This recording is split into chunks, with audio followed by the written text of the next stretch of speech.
I've been given sort of credit as the author of it, but actually it was discussed at an EFL board meeting.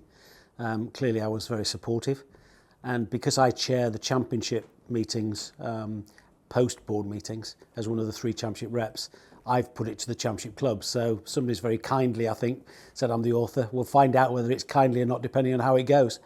But one of the things that we're obviously frustrated about is the amount of money going into the Premier League that's not finding its way down into the Championship. We've got 3 or 4 clubs in any season who've got parachute payments, and it's harder and harder to compete.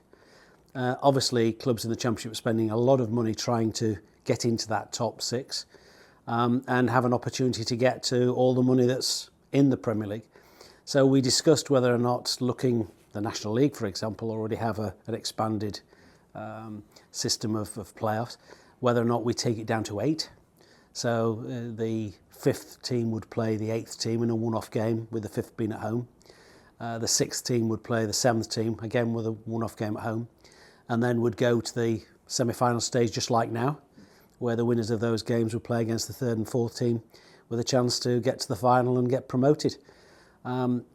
The other thing we are very conscious of is it won't be too long before the media rights are up for renewal. And let's not, face facts, money talks. And the reality is that if you see what interests the media teams and media companies is, 1, who's going to get promoted, 2, the playoffs, who's going to get relegated, and of course who's going to get relegated from the Premier League into the Championship.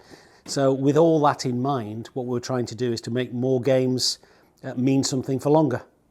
And obviously with 8 teams potentially getting into the playoffs, the argument would be that with 6 or 7 games to go, there's probably 14 or 15 teams still looking upwards rather than downwards with an opportunity to get into that top 8.